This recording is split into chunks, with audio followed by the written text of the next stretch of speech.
नमस्कार दोस्तों, स्वागत है आपका हमारे चैनल पर। दोस्तों, लोकसभा चुनाव 2024 का रिजल्ट आ चुका है, जिसमें इंडिया गठबंधन को भारी बहुमत से जीत मिली है, तो वहीं इंडिया और बीजेपी सरकार को कराया झटका लगा है। इस बार के प्रधानमंत्री के रूप में अब हमें राहुल गांधी देखने को मिलेंगे, तो वहीं प्रधानमंत्री नरेंद्र मोदी ने इस्तीफा देने की तैयारी कर ली है। अब उन्हें अपनी प्रधानमंत्री की कृषि छोड़नी पड़ेगी, क्योंकि अब उस कुर्सी पर राहुल गांधी बैठने वाले हैं। दोस्तों, आज की वीडियो में आपको इस चुनाव के ताज़ा नतीजे बताएंगे कि किस राज्य में इंडियन गठबंधन ने बाजी मारी है और कहां पर भाजपा पिछड़ा गई। तो चलिए शुरू करते हैं आज की वीडियो।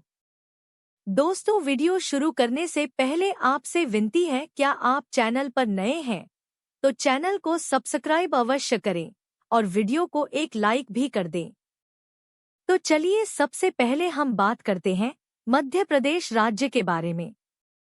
मध्य प्रदेश में लोकसभा के कुल 29 सीटें हैं, जिसमें से भाजपा गठबंधन के खाते में 19 सीटें आई हैं, तो वहीं दूसरी ऑल इंडिया गठबंधन के खाते में 10 सीटें ही आ सकी हैं।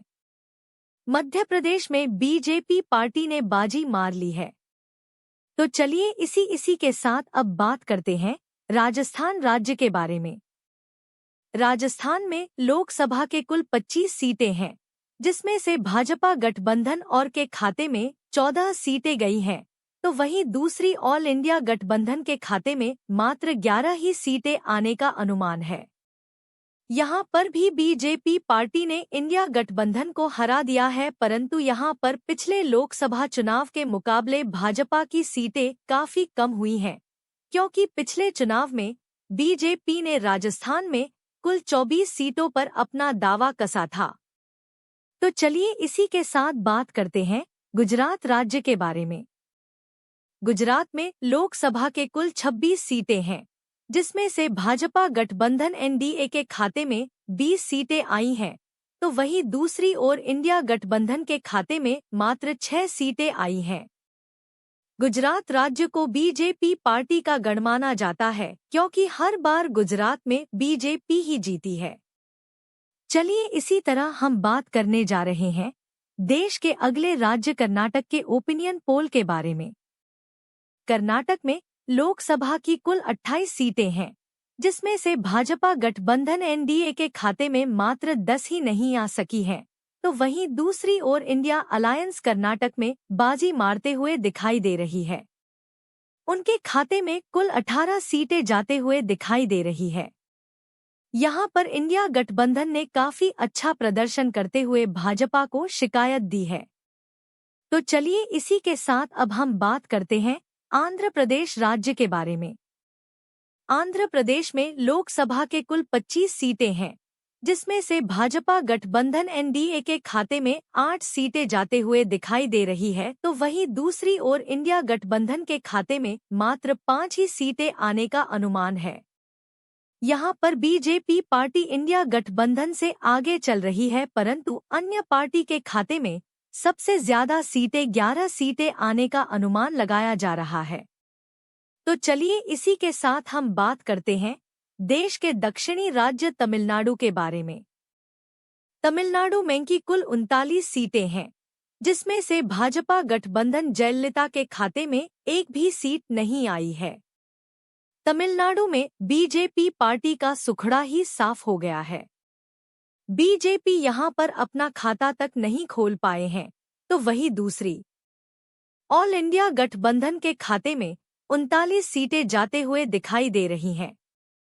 यहां पर इंडिया गठबंधन क्लिक स्वीप करके बहुमत के साथ जीत रहा है। तो चलिए इसी के साथ हम बात करते हैं बिहार राज्य के बारे में। बिहार में लोकसभा कुल 40 सीटें हैं, जिसमें से भाजपा गठबंधन एनडीए के खाते में 18 सीटें जाते हुए दिखाई दे रही है, तो वहीं दूसरी ओर इंडिया गठबंधन के खाते में 22 सीटें जाने का अनुमान लगाया जा रहा है। बिहार में तेजस्वी यादव और राहुल गांधी की जोड़ी ने बीजेपी को शिकायत देने में कामयाब हो गए हैं। तो चलिए दोस्तों, अब हम बात करते हैं बंगाल राज्य के बारे में। बंगाल में लोकसभा के कुल 42 सीटें हैं, जिसमें से भाजपा गठबंधन एनडीए खाते में मात्र 12 ही सीटें आ सकी हैं, तो वहीं दूसरी और इंडिया गठबंधन के खाते में 30 सीटें जाते हुए दिखाई दे रही हैं। पश्चिम बंगाल में ममता बनर्जी की मदद से इंडिया गठबंधन बंगाल को अपने नाम करने में कामयाब हो चुका है। तो चलिए इसी के साथ बात करते हैं महाराष्ट्र राज्य के बारे में। महाराष्ट्र में लोकसभा के कुल 48 सीटें हैं, जिसमें से भाजपा गठबंधन एनडीए के खाते में मात्र 18 ही सीटें आ सकी हैं, तो वहीं दूसरी और इंडिया गठबंधन के खाते में 30 सीटें जाने का अनुमान लगाया जा रहा है। महाराष्ट्र में उद्धव ठाकरे और राहुल गांधी ने बीजेपी को भारी मतों से हराया है। तो चलिए इसी का अब हम बात करने जा रहे हैं देश के अगले राज्य उत्तर प्रदेश के बारे में। उत्तर प्रदेश में लोकसभा की कुल 80 सीटें हैं। भाजपा गठबंधन एनडीए के खाते में 45 सीटें जाते हुए दिखाई दे रही है, तो वहीं दूसरी और इंडिया गठबंधन के खाते में 35 सीटें जाने का अनुमान लगाया जा रहा है। उत्तर प्रदेश में बीजेपी पार्टी की जीतती हुई नजर आ रही है, परंतु यहां पर इंडिया गठबंधन ने भी काफी अच्छा प्रदर्शन किया है। तो चलिए इसी के साथ बात करते हैं उड़ीसा राज्य के बारे में। उड़ीसा में लोकसभा के कुल 21 सीटें मौजूद हैं, जिसमें से भाजपा गठबंधन एनडीए के खाते में 4 सीटें आई हैं, तो वहीं दूसरी ऑल इंडिया गठबंधन के खाते में 5 सीटें जाते हुए दिखाई दे रही है। यहां पर दोनों ही पार्टियों के खाते में काफी कम सीटें आई है, तो वहीं दूसरी और अन्य पार्टी के खाते में सबसे ज्यादा 11 सीटें जाने का अनुमान लगाया जा रहा है। यहां पर जगन मोहन रेड्डी की पार्टी अपनी सरकार बनाने में कामयाब हो गई है। तो चलिए इसी के साथ अब हम बात करते हैं केरल राज्य के बारे में। केरल में लोकसभा की कुल 20 सीटें हैं। इसमें से भाजपा गठबंधन एनडीए के खाते में एक भी सीट नहीं आई है, तो वहीं दूसरी ऑल इंडिया गठबंधन के खाते में 18 सीटें जाने का अनुमान लगाया जा रहा है। केरल राज्य से बीजेपी उन्हें यहां पर एक भी सीट प्राप्त नहीं हुई है। तो चलिए हम बात करते हैं तेलंगाना राज्य के बारे में। तेलंगाना में लोकसभा की कुल 17 सीटें हैं, जिसमें से बीजेपी पार्टी के खाते में मात्र 2 ही सीट आ सकी है, तो वहीं दूसरी और इंडिया गठबंधन के खाते में 12 सीटें जाने का अनुमान लगाया जा रहा है। दोस्तों, तेलंगाना राज्य में भी बीजेपी पार्टी की हालत काफी खराब है। यहां पर भी इंडिया गठबंधन भारी मतों से अपनी सरकार बनाने में कामयाब हो गई है। तो चलिए हम बात करते हैं देश के अगले राज्य असम के बारे में। असम में लोकसभा के कुल 14 सीटें मौजूद हैं, जिसमें से बीजेपी गठबंधन एनडीए के खाते में मात्र 8 सीटें आई हैं, तो वहीं दूसरी इंडिया अलायंस के खाते में 6 सीटें जाने का अनुमान लगाया जा रहा है। दोस्तों, यहां पर भी दोनों पार्टी के बीच काफी टक्कर का मुकाबला था, पर बाद में उसमें बीजेपी ने बाजी मार ली है। तो चलिए इसी के साथ बात करते हैं झारखंड राज्य के बारे में।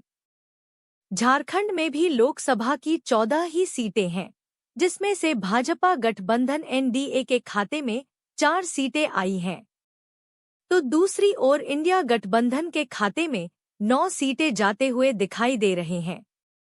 यहां पर भी इंडिया गठबंधन ने बीजेपी पार्टी को हरा दिया है। तो चलिए इसी के साथ बात करते हैं देश के अगले राज्य पंजाब के बारे में। पंजाब में लोकसभा के कुल 13 सीटें हैं, जिसमें से भाजपा गठबंधन एनडीए के खाते में मात्र 1 ही सीट आ सकी है, तो वहीं दूसरी ऑल इंडिया गठबंधन के खाते में 10 सीटें जाती हुई दिखाई दे रही है। पंजाब राज्य में तो बीजेपी की काफी बुरी हालत है। यहाँ पर तो बीजेपी कार्यकर्ताओं को घुसने भी नहीं दिया जा रहा था। पंजाब के किसानों ने बीजेपी के कार्यकर्ताओं को बहुत बुरी तरीके से प्रताड़ित किया था। तो चलिए इसी के साथ अब हम बात करते हैं देश के अगले राज्य छत्तीसगढ़ के बारे में। छत्तीसगढ़ में लोकसभा की कुल 11 सीटें हैं, जिसमें से बीजेपी पार्टी के खाते में 5 सीटें आई हैं, तो वही दूसरी और इंडिया गठबंधन है खाते में 6 सीटें जाते हुए दिखाई दे रही है। छत्तीसगढ़ में भी इंडिया गठबंधन अपनी सरकार बनाने में कामयाब हो गई है। तो चलिए अब हम बात करते हैं देश के अगले राज्य हरियाणा के बारे में। हरियाणा में लोकसभा को 10 सीटें हैं। इसमें से बीजेपी पार्टी के खाते में मात्र 5 सीटें आई हैं, तो वहीं दूसरी ऑल इंडियन प्रबंधन के खाते में भी 5 सीट आने का अनुमान लगाया जा रहा है। हरियाणा राज्य में दोनों पार्टियों बराबरी पर हैं। तो चलिए इसी तरह बात करते हैं दिल्ली राज्य के बारे में।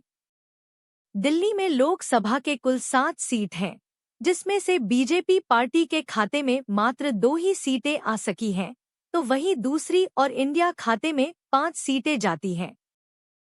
दोस्तों, एक लोकसभा चुनाव 2024 में इंडिया गठबंधन ने बाजी मार ली है।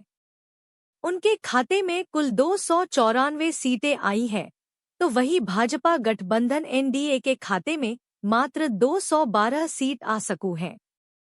इस बार प्रधानमंत्री के रूप में हमें राहुल गांधी देखने को मिलेंगे, तो अब देखना ही होगा क्या राहुल गांधी नरेंद्र मोदी से अच्छे प्रधानमंत्री बन सकते हैं या नहीं। क्या उन्हीं की तरह ही भारत का नाम देश विदेश में ऊंचा करेंगे या फिर भारत का नाम दुबई देंगे। तो चलिए अब देखते हैं राहुल गांधी कैसे भारत देश को आगे बढ़ते हैं। हमारी वीडियो कैसी लगी